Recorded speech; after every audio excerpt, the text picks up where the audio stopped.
नमस्कार, मैं हूं शम्स ताहिर खान और आप देख रहे हैं वारदात। पालघर में एक लड़की की लाश मिलती है। कॉल सेंटर में काम करने वाली इस लड़की की गुमशुदगी की रिपोर्ट पहले तो पुलिस लिखती नहीं और जब लिखती है तो फिर उसे तलाशती नहीं। आखिरकार 10 दिन बाद इस लड़की की लाश मिलती है। इसके बाद पता चलता है कि कातिल होने के शक में पुलिस ने जिससे पूछताछ की थी उसे तो पूछताछ के बाद कब का छोड़ दिया। फिर अचानक एक खत सामने आता है और सारी कहानी खुल जाती है।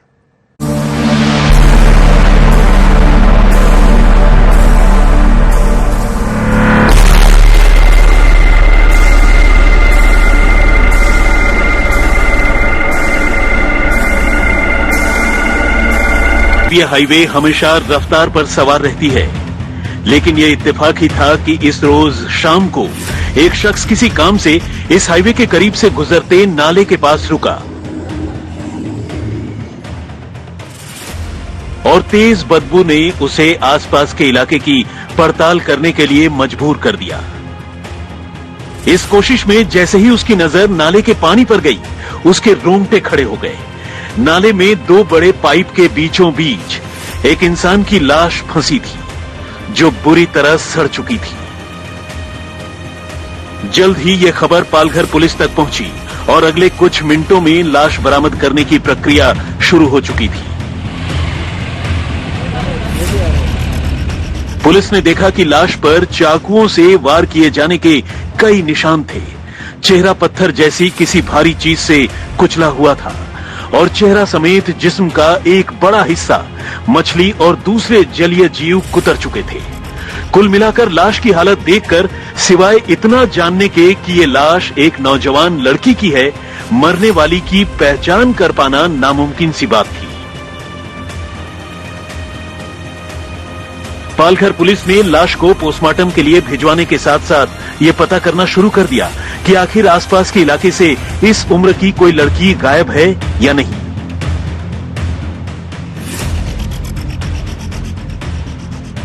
लेकिन पालघर से ऐसी कोई लड़की हाल के दिनों में गायब नहीं हुई थी और न ही जिले के किसी थाने में ऐसी कोई मिसिंग रिपोर्ट ही दर्ज थी। अब पुलिस ने पालघर से सटे मुंबई के अलग अलग थानों में इस लाश का हवाला देते हुए मिसिंग रिपोर्ट का पता करने की शुरुआत की और इस कोशिश में उसे कामयाबी मिली।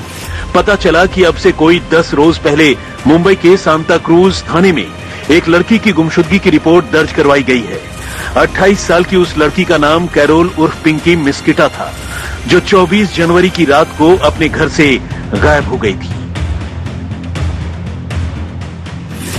स्कूटी लेकर घर से निकलते वक्त कैरोल ने अपनी मां से कहा था कि वो डॉक्टर को अपनी कुछ मेडिकल रिपोर्ट्स दिखाने जा रही है, लेकिन फिर इसके बाद वो वापस नहीं लौटी।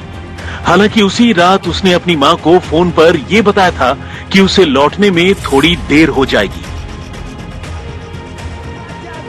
इसके बाद सुबह तक अपनी बेटी के घर नहीं लौटने पर कैरोल की मां कैथरीन ने सांता क्रूज थाने में रिपोर्ट दर्ज करवाने की कोशिश की। मगर आपको जानकर हैरानी होगी कि सांता क्रूज की पुलिस इस रोज अपने थाने में निर्भया हेल्पलाइन के उद्घाटन में इतनी बिजी थी कि उसने एक दूसरी निर्भया यानी कैरोल की गुमशुदगी की रिपोर्ट दर्ज करने की जरूरत ही नहीं समझी। कैरोल की मां अगले दिन फिर थाने पहुंची और किसी तरह मिसिंग रिपोर्ट दर्ज करवाने में कामयाब हो गई, लेकिन पुलिस का रवैया कमोबेश वैसा ही रहा जैसा हेल्पलाइन की शुरुआत करने से पहले था।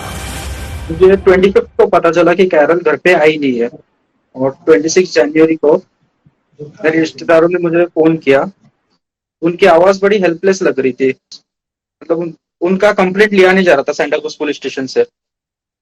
सेंटा क्रूज पुलिस स्टेशन में उनको बताया जा रहा था कि आप 2 दिन बाद आइए, वो कैरल किसी के साथ गई होगी, किसी के साथ भाग गई होगी, वापिस आ जाएगी, वो दूध पीती बच्ची नहीं है, ऐसा उनको बोल के उनका कंप्लेंट के ऊपर ज्यादा इन्वेस्टिगेशन नहीं किया जा रहा था। उसके बाद भी कुछ इन्वेस्टिगेशन इन्होंने किया नहीं है और 7 दिन तक इन्होंने CDR कॉल डेटा रिकॉर्ड जो रहता है वो इनके पास नहीं आया था सेंटा क्रूज पुलिस स्टेशन के पास।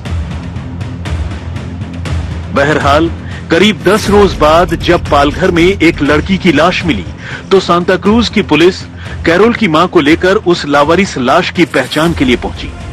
मगर लाश की हालत ऐसी थी कि एक मां के लिए भी अपनी बेटी की लाश को तब तक पहचानना मुमकिन नहीं हो सका जब तक पुलिस ने लाश की कमर पर बने दिल और तितलियों के टैटू उसकी मां को नहीं दिखाए। ये लाश कैरोल की ही थी, जिसका पिछले 10 दिनों से कोई अता पता नहीं था और जिसका मोबाइल फोन भी कब का स्विच ऑफ हो चुका था। अब इस ब्लाइंड मर्डर केस में पुलिस को पहली लीड मिल चुकी थी। पालघर पुलिस ने कैरोल की मां से पूछताछ करने के साथ साथ अपने तौर पर मामले की छानबीन शुरू कर दी। कैरोल की मां ने पुलिस को बताया कि उनकी बेटी का पिछले 5 सालों से मुंबई के ही एक लड़के जिको मिस्किटा से अफेयर चल रहा था और उन्हें पूरा यकीन है कि उनकी बेटी का कत्ल जिको नहीं किया है, क्योंकि दोनों में अफेयर होने के बावजूद उनका रिश्ता इन दिनों बहुत अच्छा नहीं था। लेकिन पालघर पुलिस को पता चला कि सांता क्रूज पुलिस तो इस सिलसिले में जिको से कब की पूछताछ कर उसे क्लीन चिट दे चुकी है, उसे आजाद कर चुकी है। ऐसे में पालघर पुलिस ने जिको पर हाथ डालने से पहले अपने तौर पर थोड़ी और तफ्तीश करने का फैसला किया। पुलिस ने हाईवे में मौका वारदात के आसपास लगे सीसीटीवी कैमरों की फुटेज चेक करने के साथ साथ कैरोल के घर वालों से थोड़ी और पूछताछ करने का फैसला किया। इस कोशिश में पुलिस को जो सीसीटीवी फुटेज हाथ लगी, इत्तेफाक से उसमें कैरोल जिको के साथ मौका वारदात की तरफ जाती हुई दिखाई दे रही थी। साथ ही जिको का एक दोस्त भी अपनी स्कूटी पर दोनों को फॉलो करता हुआ नजर आया। अब पुलिस की तफ्तीश जिको पर ही टिक गई, लेकिन उससे पूछताछ करने से पहले पुलिस थोड़ा और तस्दीक कर लेना चाहती थी। इसी बीच कैरोल के घर वालों ने जिको के नाम अपनी बेटी के हाथों लिखा एक खत सौंपा और इस खत ने तकरीबन पूरी कहानी साफ कर दी।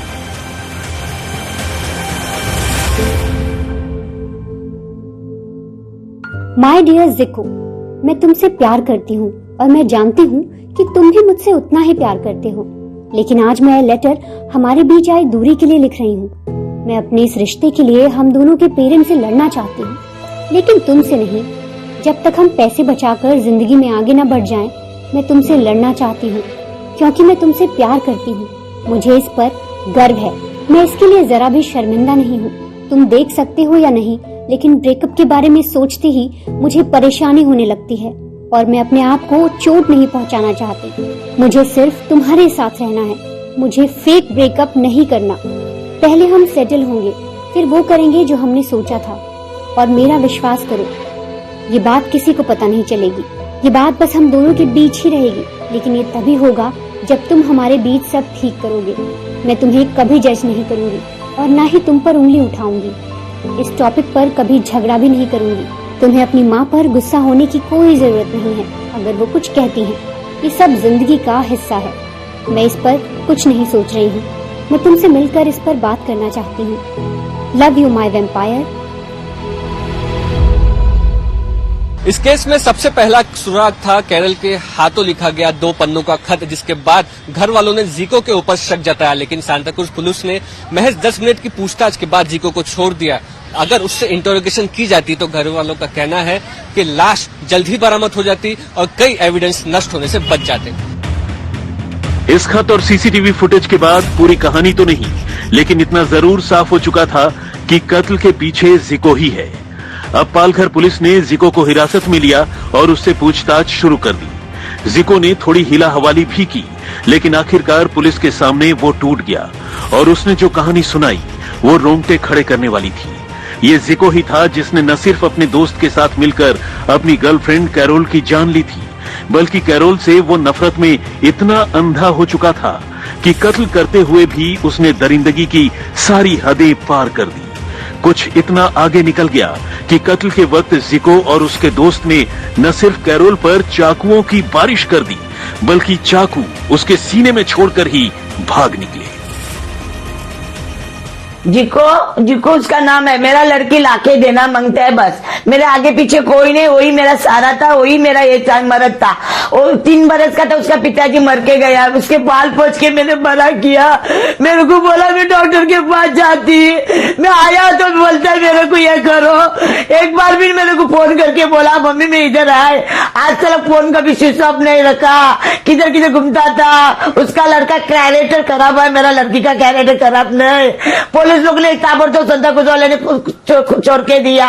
हमारा लड़की का जिंदगी बेकार किया उसने। मेरे को लड़की मांगता है, मेरे को पोसाएगा कौन पीछे बाजू में बुढ़ापन में। पालघर से मोहम्मद हुसैन खान के साथ मुस्तफा शेख, मुंबई, आज तक। दोनों एक दूसरे से प्यार करते थे। 5 साल से इन दोनों का रिश्ता था। इन दोनों के रिश्तों को लेकर इन दोनों के घर वाले भी बाखबर थे। मगर 5 साल बाद अब इनमें से एक इस रिश्ते को तोड़ना चाहता था। वो चाहता तो इस रिश्ते को तोड़कर जा भी सकता था, मगर वो रिश्ता तोड़ने के साथ साथ उसकी जान लेना भी चाहता था।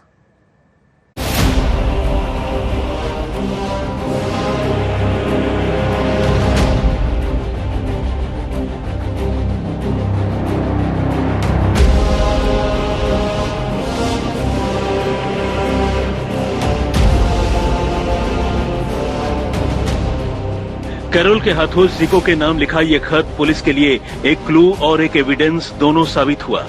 कैरोल और जिको के रिश्ते में कुछ ठीक नहीं चल रहा था। 5 साल के लंबे अफेयर के बाद अब जिको कैरोल से पीछा छुड़ाना चाहता था। वो किसी और लड़की से शादी करना चाहता था, लेकिन कैरोल जिको के अलावा किसी के साथ रहने के बारे में सोच भी नहीं सकती थी और ये खत उसका सबूत था।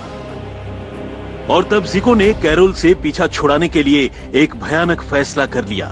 उसने पहले बातचीत के बहाने कैरोल को अपने पास बुलाया और फिर उसे स्कूटी पर बिठाकर पालघर के सुनसान रास्ते में ले गया। जिको के इरादे ठीक नहीं थे। वो कैरोल का कत्ल कर उससे हमेशा हमेशा के लिए जान छुड़ाना चाहता था। इसके लिए वो न सिर्फ अपने साथ एक चाकू लेकर आया था, बल्कि उसने कत्ल में मदद के लिए अपने दोस्त देवेंद्र को भी अपने पास बुला लिया था। 24 और 25 जनवरी की रात को दोनों देर रात पालघर हाईवे पर रुके और बातचीत की। बातचीत लड़ाई झगड़े में तब्दील हो गई और तब जिको ने कैरोल का गला घोंटना शुरू कर दिया।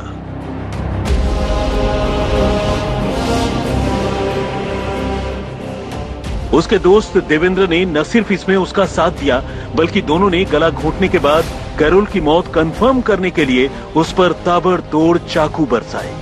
कैरोल के कत्ल के दौरान एक वक्त ऐसा भी आया जब उसकी जान नहीं निकल रही थी। तब देवेंद्र ने भी कैरोल पर चाकू से वार किए और इस कदर वार किए कि चाकू का हैंडल टूट गया, जिसे कातिलों ने वहीं जंगल में फेंक दिया और चाकू लाश में ही छोड़ दिया। इस केस में कई ऐसे सवाल हैं जिनका जवाब मिलना बाकी है। शादी नहीं करनी थी, सिर्फ इसलिए इतनी बेरहमी से कत्ल किया गया। आरोपी नंबर 1 को पुलिस ने बिना पूछताछ के क्यों छोड़ दिया, और मोबाइल लोकेशन अगर निकाली जाती तो क्या कैरोल की बॉडी जल्दी नहीं मिल सकती थी। मोहम्मद हुसैन के साथ मुस्तफा शेख, आज तक। तो वारदात में फिलहाल इतना ही, मगर आज तक पर खबरों का सिलसिला लगातार जारी है।